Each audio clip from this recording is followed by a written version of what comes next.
નમસ્કાર, અમારી news channel news for Kathiawad ને લાઈક કરો, શેર કરો અને સબસ્ક્રાઇબ કરો. News for Kathiawad. નમસ્કાર.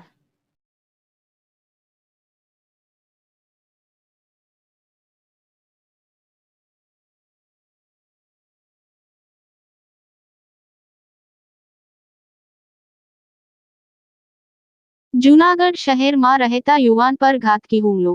અંગત અદાવતમાં યુવાન પર હુમલો. લાંગડિયા મિહિર નામના યુવક પર 5 જેટલા લોકોએ ધોકા પાઇપ વડે કર્યો હુમલો. હુમલાના સીસીટીવી આવ્યા સામે. 2 દિવસ પહેલા રાત્રે અભય ગઢવી સાથે મિહિરને થઈ હતી બોલાચાલી. તેનો ખાર રાખી હુમલો કરાવ્યાનો ઈજાગ્રસ્ત યુવાનનો આક્ષેપ. રાજભા ગઢવીના ડ્રાઈવરે રિવોલ્વર બતાવી જાનથી મારી નાખવાની ધમકી આપી. રાત્રે થયેલ બોલાચાલીનો ખાર રાખી અભય ગઢવીએ તેના માણસો મોકલ્યા. ધોકા પાઇપ દ્વારા યુવાન પર તૂટી પડ્યા. 5 થી વધુ લોકોએ કર્યો હુમલો. ભોગ બનનારના બંને પગમાં ફ્રેક્ચર. ન્યાયની માંગણી કરતો યુવાન. હુમલાનું કારણ બોલાચાલી કે અન્ય તેની સામે પણ સવાલો.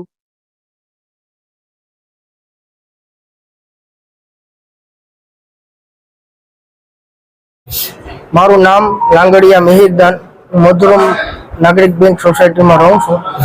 કાલે રાત્રે હું ને મારા કાકા બે જતા હતા, ત્યારે અભય ગઢવી અને મહેશ બે આવતા હતા. એમાંથી અભય ગઢવી દારૂ પીધેલ હતો. અમને બેને રોકી મન પડે એમ ગારું કાઢી અને અમને બેને મારવાની ધમકી આપી.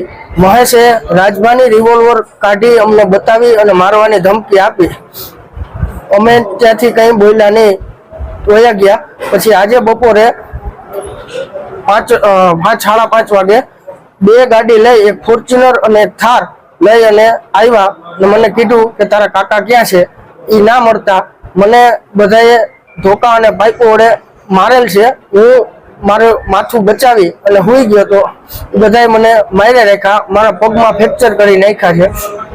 રાજભા ગઢવીની રિવોલ્વર મહેશ પાસે કેમ છે એ રાખવાનો એને કઈ હક છે? અને જાતા જાતા ધમકી દઈને ગયા છે કે જો હવે તું પાછો ઊભો થયો એટલે પાછો તને મારી નાખવામાં આવશે જાનથી.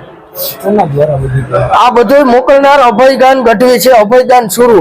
એ રાતે એના બોલાચાલી થઈ હતી એ બાબતે એની આને બધાને મોકલેલ છે. એ પોતે આવેલ નતો.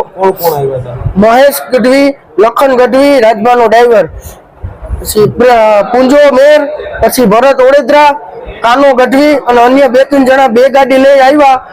મને ધોકા ને પાઇપું વડે મારા 2 પગ ભાંગી નાખ્યા. ફ્રેક્ચર આવેલ છે. મને ન્યાય જોઈએ છે. અભયદાન સુરુ ગઢવી એ અમારા જાણીતા જ છે, એટલે અમે રાતે કઈ કર્યું નહીં.